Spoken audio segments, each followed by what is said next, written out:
ఏదమ్మా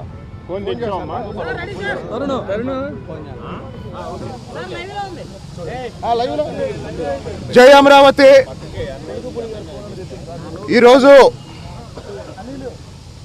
గుంటూరు సిఐడి ప్రాంతీయ కార్యాలయంలో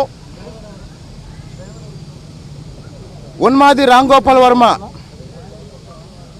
సమాజానికి పట్టిన చీడపురుగు రాంగోపాల్ వర్మ నా మీద పెట్టిన కేసుకు సంబంధించి సిఐడి వారు ఇచ్చిన నోటీస్ ప్రకారం ఉదయం 10 గంటల నుండి విచారణకు హాజరయ్యాను. దాదాపు 5:30 వరకు విచారణ కొనసాగింది. సిఐడి అధికారులు అడిగిన ప్రతి ప్రశ్నకి సమాధానం చెప్పాను. రాంగోపాల్ వర్మతో నాకు వ్యక్తిగతంగా ఎలాంటి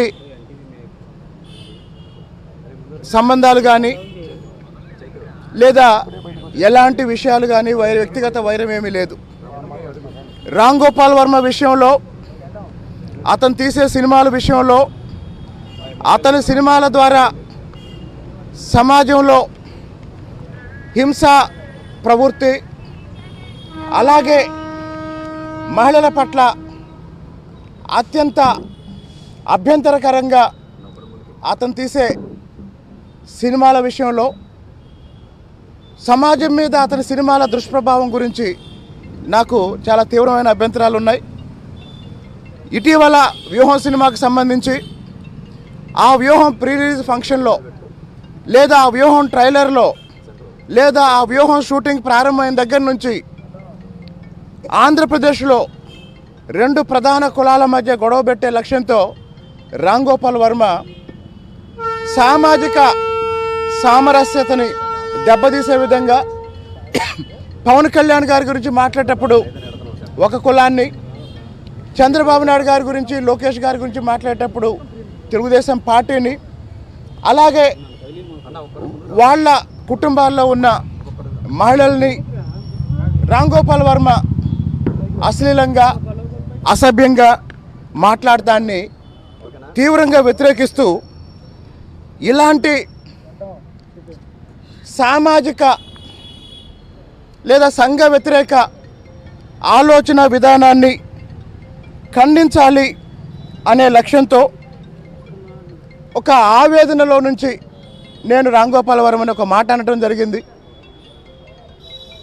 అందులో నా ఆవేదన అర్థం చేసుకున్న వాళ్ళకి నా ఆలోచన అర్థమవుతుంది. అలా కాకుండా దాన్ని నన్ను విమర్శించడానికి అవకాశంగా తీసుకున్న వాళ్ళకి అది నేరంగా కనిపిస్తుంది. ఈ మొత్తం మీద నా మీద కేసు పెట్టిన తర్వాత నేను రాంగోపాల్ వర్మకి ఫోన్ చేశాను.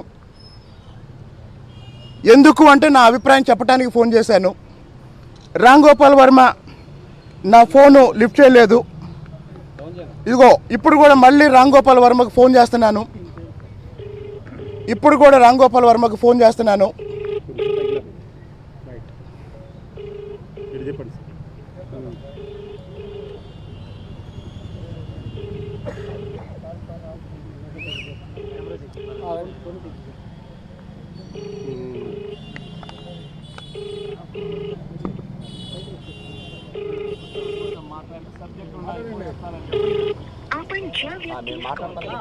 ఈ విధంగా రాంగోపాల్ వర్మతో మాట్లాడి నా అభిప్రాయం ఏంటో చెప్పాలని కూడా ప్రయత్నం చేశాను. అతను నా ఫోన్ లిఫ్ట్ చేయట్లేదు.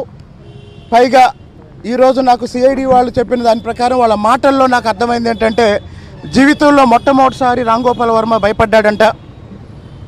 నేను మళ్ళీ రాంగోపాల్ వర్మకి చెప్తున్నాను, మంచి సినిమాలది, నిన్ను అభిమానిస్తారు. అలా కాకుండా సమాజానికి నష్టం కలిగించే సినిమాలు, సామాజికంగా విద్వేషాలు రెచ్చగొట్టే సినిమాలు తీస్తే ఇలాంటి పరిస్థితే వస్తుంది.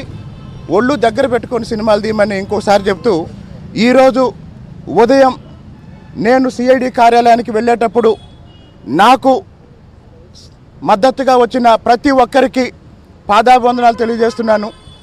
నాతో పాటు 2 లాయర్లు, లక్ష్మీనారాయణ గారు, గోపి గారు, 2